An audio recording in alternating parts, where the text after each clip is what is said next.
این تاق‌ها که به تاق تخم مرغی معروف است اصطلاحاً و مربوط به دوره اشکانی نخستین تاق‌ها، یونانی‌ها اینها رو اقتباس کردن بردن به اروپا و بعد متاسفانه با نام در واقع رومی اومده به ایران. یعنی ما الان تاق‌هایی که این شکلی ایجاد می‌کنن بهش میگن رومی، حالا اینکه ایرانی هست. این رشته کوه شاه جهان احتمال داره که اینجا همون آتشکده آذربرزین مهر باشه و کتیبه‌هایی که تعداد زیادی کتیبه پهلوی که در اینجا پیدا شده و خونده شده، یعنی بخشی از اینا خونده شده، اون کتیبه هم نشون میده که احتمالاً این همون آتشکده آذربرزین مهر باشه. بزرگترین فضای آتشگاهی در اینجا، یعنی نسبت به 3 تا آتشکده دیگری که در ایران هست این بزرگتره. یک آتشدان داره در داخل یک فضای مربع 4 تاقی که این آتشدان 5 تا پایه فقط داره، یعنی اونقدر بزرگه 5 پایه اینها رو روی هوا نگه می‌داشته. در کنارش یک اتاقی کشف شده که این اتاق حدود 2 متر فقط خاکستر روی هم انباشته شده. این معنیش چیه؟ خیلی خیلی مهمه. درست مثل آستان قدس رضوی رو هر کاری که بخوان بکنن تا یک بخش یک قطعه‌ای از گل برمی‌دارن، قرآن از پشت دیوار در میاد، اسناد خطی در میاد، به خاطر اینکه قرآن رو نمی‌خواستن معدوم کنن. اونجا قایم کردن. اینجا هم آتش مقدس، خاکسترش مقدس بوده، کلمه شناسایی شده.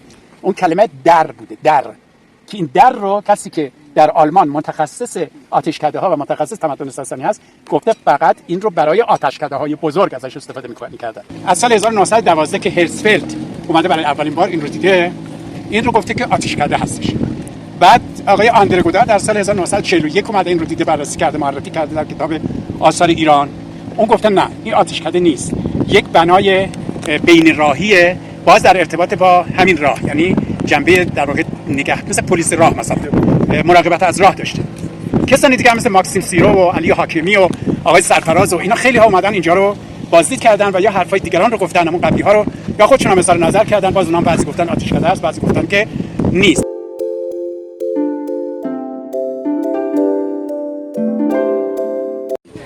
این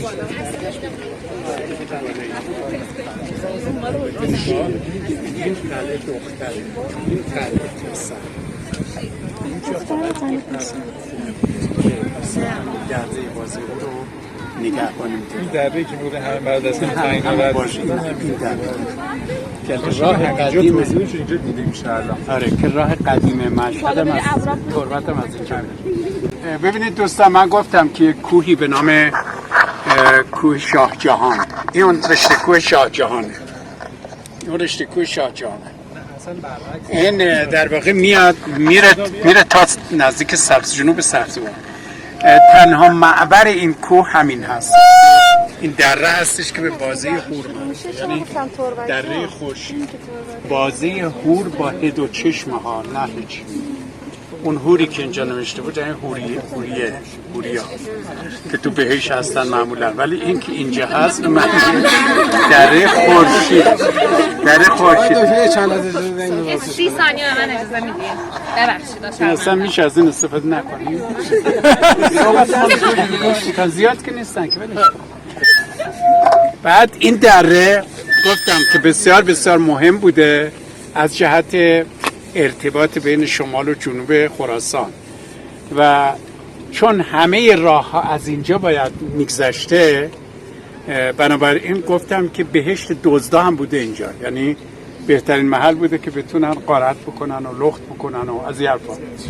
حالا بر بالای این دره، این بازوی دره، اون مجموعه معماری بسیار نفیس و عجیب غریب هستش که تا حالا حدود 400 متر مربع در بالای این پوزه شناسایی شده که چیه، ولی منحصر به این نیست، باز همین ادامه پیدا میکنه به اون سمت و اون طرف هم باز یک سطحی هستش که اونجا هم باز پر بقایای معماری هست. به همین خاطر این یافته هایی که اینجا پیدا شده، میثم اعتقادش بر این هستش که احتمال داره که اینجا همون آتشکده آذربرزین مهر باشه و کتیبه هایی که تعداد زیادی کتیبه پهلوی که در اینجا پیدا شده و خونده شده، یعنی بخشی از اینا خونده شده، اون کتیبه هم نشون میده که احتمالاً این همون آتشکده آذربرزین مهر باشه. در مجموع یافته های اینجا این نوید رو میده، منتها 100% نیست. یعنی خود میثم در واقع مایل نیست که 100% اعلام بکنه. گفت هنوز به شواهد زیادتری نیاز هستش که ما اینو رسما اعلام بکنیم که آتشکده بازهوره و آتشکده آذربرزین مهره. ولی اگه چنین چیزی به اثبات برسه، من عرض کردم خدمتتون که اینجا بلا تشبیه دقیقاً مثل کعبه میشه برای که برای مسلمانان هست، مثل کعبه میشه برای زرتشتی های سرتاسر جهان. یعنی الان میدونید که جمعیت بسیار بسیار زیادی الان در هندوستان هستش، در چین هست، در پاکستان هست، در افغانستان هست، در جاهای مختلف جهان و اینجا در واقع یه نقطه عطفی میشه برای اینها. بنابراین بسیار بسیار مهم. قدمتش چقدره؟ قدمت این مربوط به زمان اشکانی و ساسانی. یافته‌هایی که اینجا پیدا شده دو مجموعه معماری هست. یک مجموعه معماری مربوط به زمان اشکانیه، بعد دوباره در زمان ساسانی هم اومده و ساخت و ساز صورت گرفته.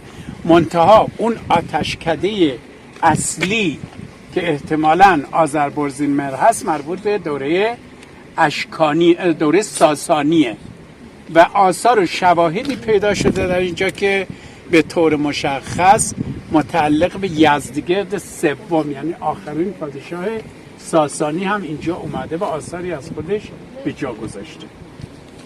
استاد یه لحظه اجازه میدین؟ ببخشید من جسارت نیست. خواهش می‌کنم. بچه اینو الان همه متوجه شدن، خیلی مسئله مهمیه. اون چیزی که آقای لباف توضیح دادن، من گفتم اینجا جمع بشه، اینجا نه هر کی میخواد رد بشه باید از این تنگه رد بشه.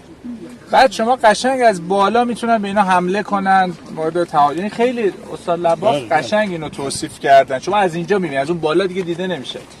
ضمناً تا ببخشید تا دهه 40 به بعد راه مشهد به تربت حیدری از اینجا میگذشته ها، یعنی راه اصلی این بوده.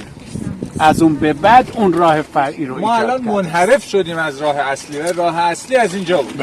راه اصلی بود. بعد یک مسئله دیگه هم بچه‌ها ممکن اونایی که اهل سبزوار باشن تا چندین سال پیش میگفت فکر میکردن که آتشکده‌ای که الان احتمال میدن اینجا باشه در سبزوار و ریوند باشه. اونجا هم یه چهارتاقی بالا که الان اونم خراب شده و خیلی راه صعب العبوری هم داشته. بعدن بیشتر برای بچه‌های ادبیات و تاریخ میگم که در سال فکر میکنم 82-83 که آقای دکتر علی اشرف صادقی یک مقاله نوشت با عنوان جای آتشکده آذربرزین مهر تو نامه ایران باستان و ثابت کرد که اونجا نمیتونه باشه از نظر اسناد تاریخی و زبانشناختی، ولی جاش معلوم نیست کجاست که الان دیگه احتمال بیشتر میدن اینجا باشه. البته هم علی اکبر صادقی هم علی اشرف صادقی هم تو مقالش اشاره کرده که در ناحیه بشت یا بست خراسانه یا بست نیشابوره. بعد تحقیقاتی که صورت گرفته اخیراً اینجا در واقع در قلمرو بست هم هست و در ارتباط با ریوند سبزوار هم عرض بکنم خدمتتون که در سال 1358 یک آقایی به نام آقای حسن قرخانی که از طرف میراث فرهنگی اون زمان وزارت فرهنگ و هنر اون زمان در واقع مأموریت پیدا کرد که سبزوار رو شناسایی بکنه. بعد اون پدیده رو در اونجا دید و اعلام کرد که این احتمالاً آتشکده آذربرزین مهر است، به خاطر اینکه یک بنای ساسانی رو در اونجا شناسایی کرد. بعدها هم ایرانی ها و هم لهستانی ها یک هیئت مشترک از ایران و لهستان اومدن و در جستجوی همون آتشکده آذربرزین مهر 3 فصل در اونجا حفاری کردن و حفاری های اونها به اینجا کشید که بله یک بنای کوچیک محدودی هست مربوط به زمان ساسانی، ولی تا قرن 5 هجری هم ازش استفاده میکردن. حالا چه استفاده میکردن؟ استفاده که در اونجا میکردن به عنوان یک قراول خونه استفاده میکردن در اونجا. یعنی همون چیزی که گفتم که در اون طرف قلعه پسر این راه رو میپاییده، اونجا هم همچی چیزی بوده. یعنی یک چارتاقی بوده و یک فضایی بوده که راه اصلی ابریشم رو که در اونجا در معرض دید بوده در زیر نظر داشته و میپاییده و اونا رسما اعلام کردن که اینجا آتشکده نمیتونه باشه.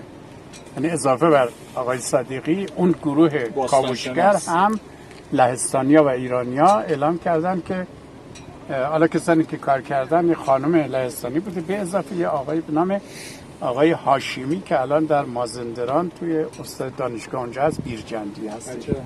ببخشید آقای دکتر، اون آتشکده آذربرزی مهری که میگن تو سبزواره خیلی مسیرش سخته، یعنی مسیری نیست که راه از کنارش رد بشه که کسی باشه که به اون راه نظارت کنه. یعنی ما چند وقت پیش که اونجا بودیم واقعا امکان رسیدن حتی به خود آتشکده هم نبود، علاوه بر اینکه اطرافش کوه سنگی، خود اون مکان هم روی یک قله سنگی که دسترسی بهش سخت و راه هم نیستش. یعنی که بخوای یه دره‌ای هست که توش چشم و درخته ولی راهی که بخواد آدم ازش رد بشه وجود نداره اون سمت. دقیقاً یکی از دلایل مهمی هم که گفتن که اینجا آتشکده نیست همون چیزی هستش که شما میگید، چون آتشکده یک مکان مذهبی بوده، عبادی بوده، مثل مسجدهای حالا.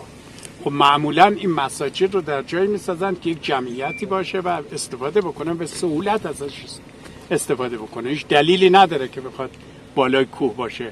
حالا این که شما میبینید که بالای کوهه، این معنی نیستش که وضعیت فعلی الان داشته باشه. الان از عکس هواییش که نگاه بکنی یک بستر همواری پشتش هست، پشتش که به احتمال زیاد به وسیله یک پلکان مثلا تخت جمشید، پلکان آرامی میتونستن و داخل این بیان. و در بالا هم یک دیواری مثل دیوار چین هستش که اون دیوار اصلا خودش یک معبره و از روی یک دیواری که حدود 2-3 متر در واقع عرض داره، در واقع با تعنی می اومدن و داخل این بنا می شدن. یعنی اینو فکر نکنید که این وضعیتی که فعلا داره مثلا از قدیم همینطوری بوده. خیلی منطقی به نظر می رسه که اینجا همون آتشکده آذربرزین مهر. دلایلی که برای آتشکده آذربرزین مهر هست، اولا بزرگترین فضای آتشگاهی در اینجا، یعنی نسبت به 3 تا آتشکده دیگری که در ایران هست این بزرگتره. حدود 400 متر مربع فقط اون فضای آتشگاهی شد. گذشته از اون یک آتشدان داره در داخل یک فضای مربع 4 تاقی که این آتشدان 5 تا پایه فقط داره. یعنی اونقدر بزرگه که 5 تا پایه داره، یعنی 5 پایه اینها رو روی هوا نگه می داشته. گذشته از اون در همون داخل سالن آتشکده قالب‌های ساخت آتشدان، پایه آتشدان تعبیه شده. یعنی قالب‌هایی ساخته شده که تو اون قالب گچ می‌ریختن و پایه آتشدان در واقع در می اومده ازش، قالب گیری شده. مثل بندیان در گز اگه دیده باشین اون پایه های آتشدان به شکل یک مخروط های گچی هستش که بر روی اون یک ظرفی قرار می گرفته. و مهمتر از این در کنارش یک اتاقی کشف شده که این اتاق حدود 2 متر فقط خاکستر روی هم انباشته شده. این معنیش چیه؟ خیلی خیلی مهمه. درست مثل الان که مثلا آستان قدس رضوی رو هر کاری که بخوان بکنن تا یک بخش، یک قطعه از گل برمی‌دارن، قرآن از پشت دیوار در میاد، اسناد خطی در میاد، به خاطر اینکه قرآن رو نمیخواستن معدوم کنن، اونجا قایم کردن. اینجا هم آتش مقدس، خاکسترش هم مقدس بوده، یعنی میخواستن که در داخل همین مجموعه تلمبار کنن. گذشته از اون تا حالا بیش از 12 تا پیکره گوسفند در اومده، یعنی پیکره مجسمه های کوچیکی که به دیوار میچسبوندن و تعداد بسیار بسیار زیادی، یعنی این که میگم تاکید رو بسیار میکنم، واقعا بدون بسیار، بیش از شاید 1000 قطعه گچبری، بیش از 1000 قطعه گچبری که این قطعه های گچبری در واقع هم شخصیت ها رو نشون میدن، هم المان ها رو نشون میدن. از جمله مثلا یکی از قطعه های گچبری درست مثل قطعه گچبری که از تیسفون پیدا شده که آرم دانشگاه تهرانه در حال حاضر، از اینجا پیدا شده. یا مثلا گوشه های تاج پیدا شده، چشم پیدا شده، دهان پیدا شده، ریش پیدا شده. بال پرندگان خیلی زیاد اینجا پیدا شده. اصلا شواهدی که اینجا پیدا شده همه مال جاهایی هستش که در واقع از یک اصالت خیلی خیلی والا برخوردار است و مهمتر از همه اون کتیبه ها. مثلا یک قطعه کتیبه پیدا شده 13 خط کامل پهلوی ساسانی هست و بیش از 100 قطعه گچی که روش نوشته شده با مثلا قلم نی به خط پهلوی که حالا توی اینها تا حالا یک کلمه شناسایی شده. اون کلمه در بوده، در، که این در رو کسی که در آلمان متخصص آتشکده ها و متخصص تمدن ساسانی هست گفته فقط این رو برای آتشکده های بزرگ ازش استفاده میکردن که همون واژه درگاه و دربار و فلان اینایی که ما میگیم اینها در واقع برگرفته از اون در هستش و اینجا 4 بار تا حالا تو کتیبه ها دیده شده. و همینطور آخرین چیزی که باز میرسم گفت که همون کتیبه شناس بهش اطلاع داده با ایمیل، این که گفته که مژده داده بهش و گفته که واژه برزین رو من اینجا پیدا کردم. واژه برزین منتها اینا نیست که شکسته و اینها، یعنی اینجوری نیستش که مثلا بشه همه رو پشت سرم. حالا این واژگان و این یافته ها و اینها احتمال زیاد داره که اینجا همون آتشکده آذربرزین باشه که اگه چنین چیزی باشه گفتم خراسان در جهان و این نقطه در جهان واقعا گوشزد میشه، یعنی خیلی خیلی برجسته میشه، خیلی مهم میشه.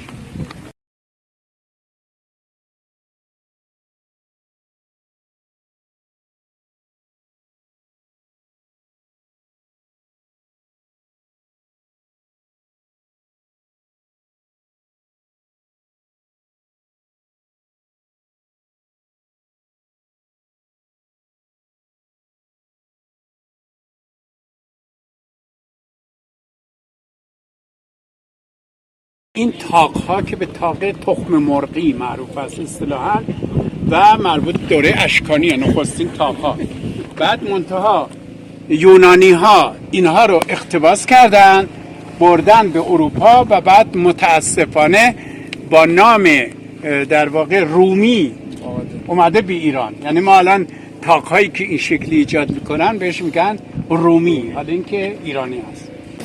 هم بهش میگن آتشکده، هم چارتاقی، هم بنای سنگی.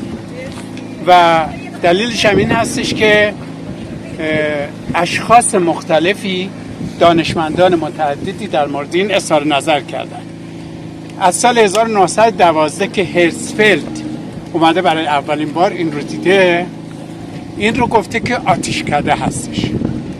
بعد آقای آندره گودار در سال 1941 اومده این رو دیده، بررسی کرده، معرفی کرده در کتاب آثار ایران. اون گفته نه، این آتشکده نیست، یک بنای بین راهیه، باز در ارتباط با همین راه، یعنی جنبه در واقع مثل پلیس راه مثلا مراقبت از راه داشته. کسانی دیگه هم مثل ماکسیم سیرو و علی حاکمی و آقای سرفراز و اینا خیلی ها اومدن اینجا رو بازدید کردن و یا حرفای دیگران رو گفتن، همون قبلی ها رو، یا خودشون هم اظهار نظر کردن. باز اونام بعضی گفتن آتشکده است، بعضی گفتن که نیست، بعضی هم گفتن که اینجا یک مجموعه معماری در واقع هسته مرکزی، یک مجموعه معماری مسکونی اشرافیه، مثلا یک کاخ مانندی که فقط قسمت مرکزیش باقی مونده و باقی جاهاش از بین رفته. اما باز اینجا هم میثم لباف ما 3 فصل کار کرده، یعنی کار کاوش باستانشناسی کرد. سال 1393 94 و 97 در اینجاها کار کرده. اون که کار کرده در واقع یک سری یافته هایی رو در واقع تونسته ببینه که اون یافته ها حرف های جدیدی رو مطرح کرده که میشه به هر حال استناد کرد به یافته های باستانشناسی، چون یافته های باستانشناسی یک اسنادی هستن که در واقع به طور صادقانه به عینی بیان میکنن اون چی که اتفاق افتاده. بر اساس یافته‌های ایشون عرض کنم خدمتتون یک بنای ناقصه، به این معنی که هم این طرف فضاهای معماری بوده، هم این طرف فضای معماری بوده و هم در پشتی این فضای معماری بوده و بر اساس باز یافته‌های ایشون اینجا در همان زمان ساسانی بسته بوده. این قسمت بسته بوده و راه اصلیش از اون سمت که حالا میریم علائم نشانه‌هاشو بهتون نشون میدم. منتها در دوره اسلام یعنی اوایل اسلام اینجا تبدیل به مسجد شده. چگونه به مسجد تبدیل شده؟ به این شکل این راه رو باز کردن، یعنی اینجا رو دیوارش برداشتن و در اون قسمت اون راه ورودی اونجا رو بستن و وقتی که بستن چون در مسیر قبله بوده، به سمت قبله بوده، در اونجا محراب درست کردن عوض ورودی به اینجا. ولی بعدها باز دوباره از همون حالت مسجد هم به دلیل نامشخصی خارج شده و اون چی که باقی مونده در واقع این بنا بوده. منتها اصل بنا چیه؟ یک بنای چهارتاقیه، یعنی از بناهای استاندارد دوره ساسانی. از نظر قدمت این هم باز قضاوت‌های مختلفی کردن. مثلا هرسفلد این رو و آندرگودار این رو بنایی دونسته که در زمان اشکانیان شروع شده و در زمان ساسانیان تموم شده و بعد مورد بهره برداری قرار گرفته. ولی یافته‌های باستانشناسی که گفتم خدمتتون که مثلا انجام داده آثار و شواهدی از دوره اشکانی پیدا نکرده. همش رو میگه که در دوره ساسانی در واقع کار شروع شده و تموم شده. دلیلش هم این بوده که تعداد زیادی قطعات سفال همینطور گچبوری و شواهدی دیده که اینها متعلق به دوره ساسانی و همزمان و همانند همون قلعه دختر هستش که آثار و شواهدش رو در اونجا پیدا کرده. گذشته از اینهایی که عرض کردم در اینجا یک سری ارزش‌های معماری در این بنا هستش که خیلی خیلی قابل توجه و مهم هست که حالا این ارزش‌های معماری رو خدمتتون عرض میکنم. تشریف بیارید داخل.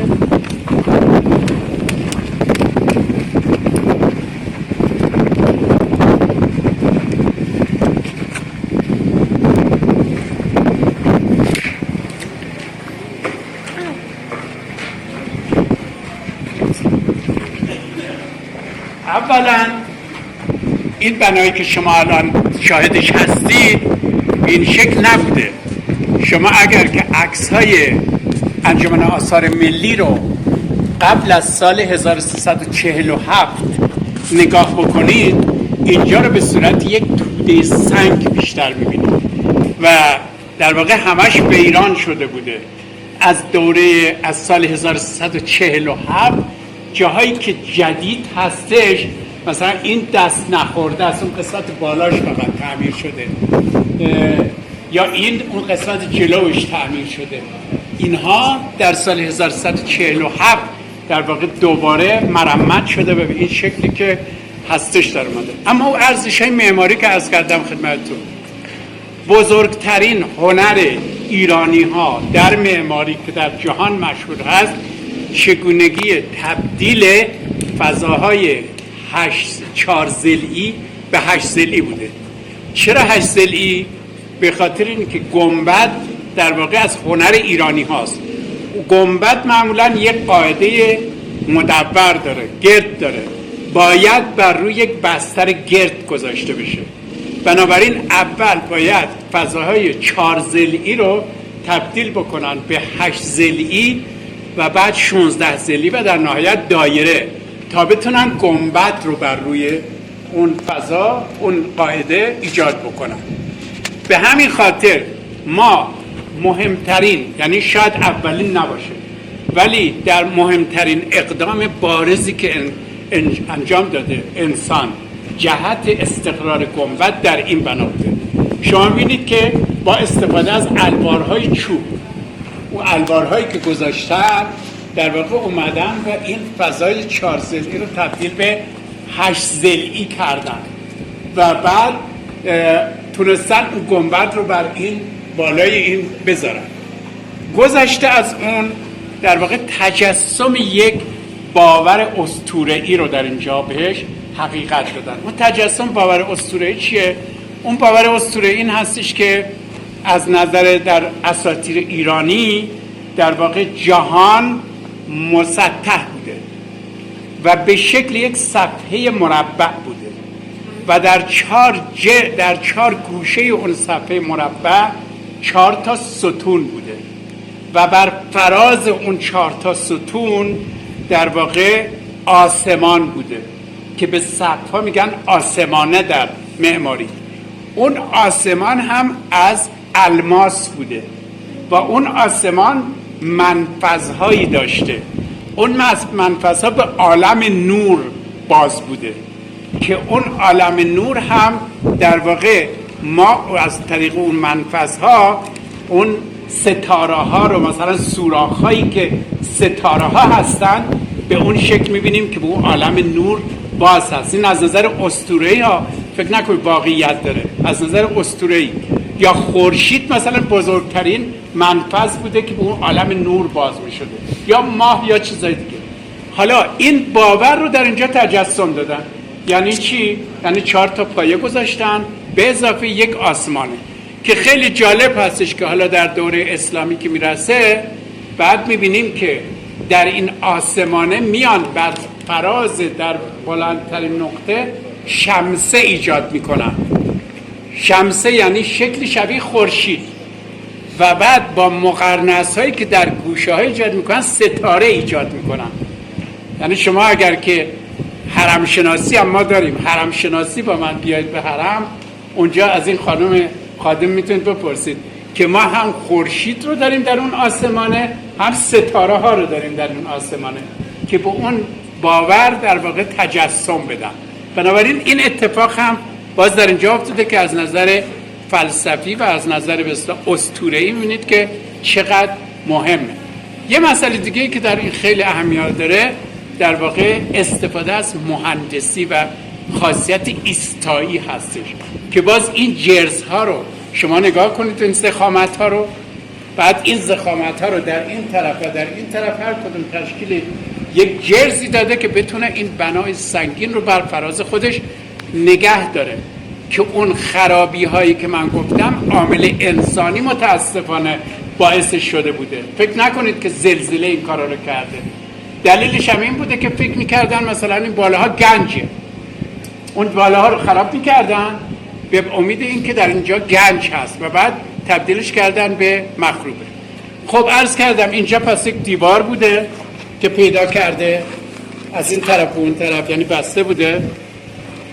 اینجا هم در واقع یک ورودی داشته که یعنی ورودی اصلی بنا از اینجا بوده در دوره ساسانی و باز در اینجا 2 تا دیواره می اومده و درست مثل اون طرف رو نگاه کنید که تو یک حفاظی داره. بعد اون در اینجا تکرار می شده و ورودی از اینجا وارد می شده به این بنا که البته ورودی ها هم در بناهای تاریخی ما و در دوره‌های اسلامی ما در واقع بسیار بسیار مهم هستن. یعنی هر ورودی به منزله در واقع یک آغوش بازه و به شکل خاصی ایجاد می شده، نه فقط مثلا دیوار رو سوراخ کنن برن داخل. اینجا هم اینطوری بوده. منتها در دوره اسلام اومدن چیکار کردن؟ این ورودی اینجا رو با خشت بستن، با اونو باز کردن و اینجا رو تبدیل کردن به محراب و یک مدت اینجا مسجد بوده این بنا. پس این دوره های تغییر و تحول رو در خودش دیده. حالا تشریف بیارید اینجا، ببینید آثار و بقایاش در اینجا هنوز هست.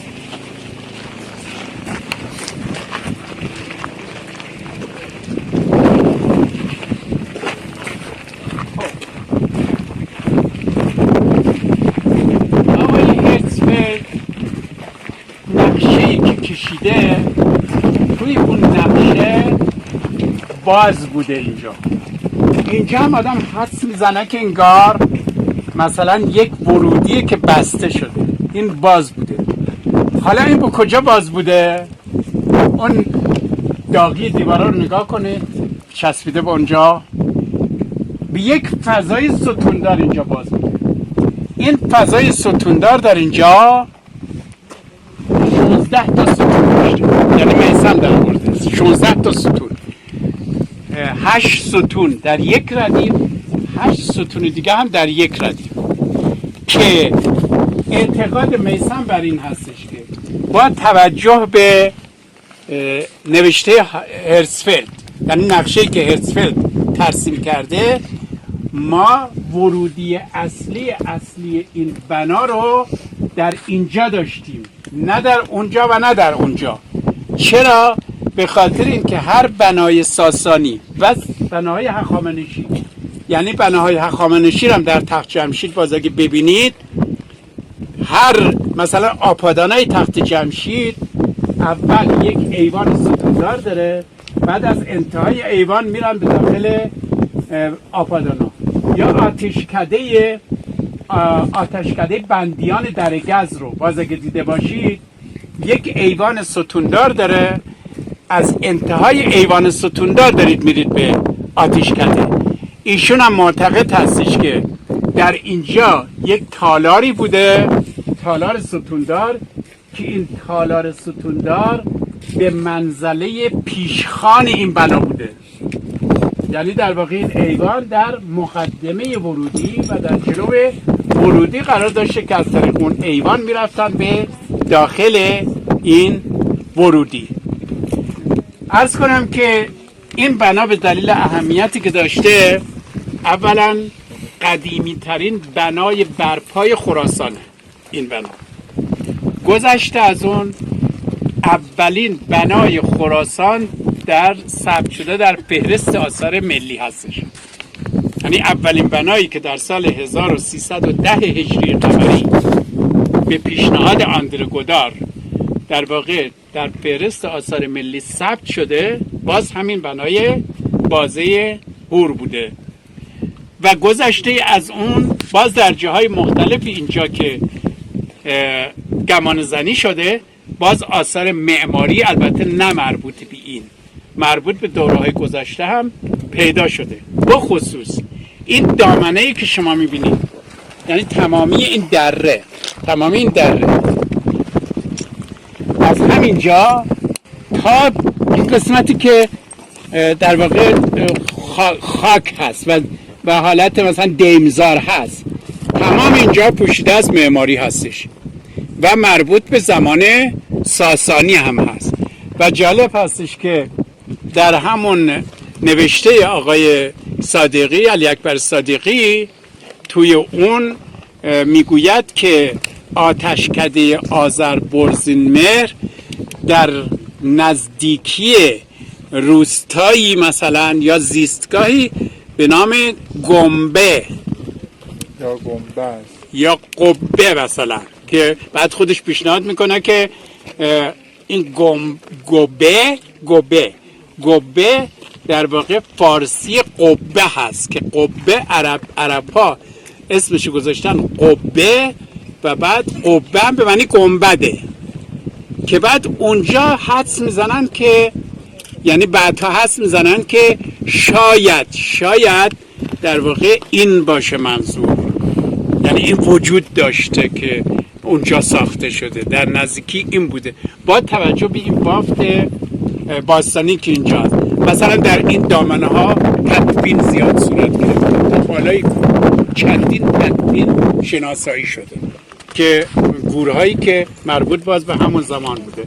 به هر حال اینجا عرض کنم خدمتتون، با توجه به اون چی که در اتوبوس خدمتتون گفتم و با توجه به یک مسجد قدیمی، یک حمام قدیمی، 3 تا آسیاب قدیمی که در بازه هور، البته نه در رباط سفید، در بازه هور هست، این مکان به عنوان یک مکان کلیدی بسیار بسیار قابل اهمیت در باستانشناسی و تاریخ ایران مطرح هست، با امید این که مسئولین و اولیاء امور به این اهمیت ها پی ببرن و بیشتر از این به فکر نگهداری اینجا باشن. امیدوار هستم. من دیگه مطلب خاصی به نظرم نمیرسه، فقط یک بار دیگه توجه شما رو جلب میکنم به سازه‌های جدیدی که اون قسمت‌های بالا ساخته شده که کاملا نوعیش مشخص هست و اینا کارهای انجمن آثار ملی هست. حالا این طرف هم بریم ببینیم، چون این طرف معادل با اون هست.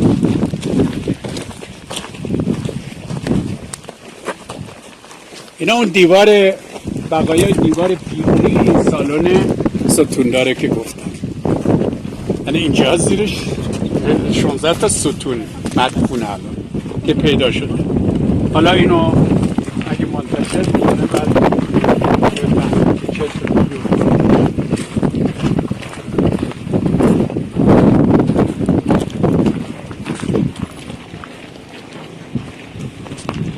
ببینید معادل این عیناً در اون طرف بوده، یعنی یک جلو اومدگی و یک سالن حفاظ در واقع و یک در کوچیک. حالا این یکی از دلایلی که دانشمندان و باستانشناسان میارن که این آتشکده بوده همین دیوار هست. چرا؟ به خاطر اینکه به اعتقاد زرتشتیان آتش مقدس باید در جایی باشه که آفتاب روش نیفته. یکی این که آفتاب روش نیفته و دیگر این که چشم کافر نبینه اون رو. یعنی غیر از زرتشتی ها مثل مسلمان ها که بقیه رو کافر میدونن، اونا رو کافر میدونستن. چشم کافر به آتش مقدس نیفته. به همین خاطر اینا رو چارتاقی میساختن ولی در جلوش یک حائل میساختن که به طور مستقیم نشه اون آتش رو دید و فقط کسانی بتونن ببینن که زرتشتی باشن و طی تشریفاتی داخل بشن و آتش مقدس رو ببینن. به هر حال این کلیتی بود که عرض کردم خدمتتون. یه موضوع دیگه که میخواستم بگم این که تمامی تاق‌ها و سقف رو با استفاده از قالب ساختن، یعنی قالب‌های چوبی در می آوردن به همین شکل و بعد این سنگ‌های لاشه رو با ملات گچ میچیدن. سنگ‌های لاشه رو میچیدن رو اون قالب‌ها و بعد پشتشو دوغاب گچ میریختن. اون دوغاب گچ باعث میشده که اینها در واقع محکم بمونه و چیز بشه. ببینید هر کدوم از این سنگ‌ها رو که ببینید که اون قسمت صاف سنگ در واقع در این قالب‌ها در اومده، هم در اونجا و هم در اینجا و خود دوغاب گچی که ریختن اومده در واقع زیر سنگ‌ها رو هم گرفته. این کاملا مشخصه که با قالب و دوغاب گچ این ایجاد شد.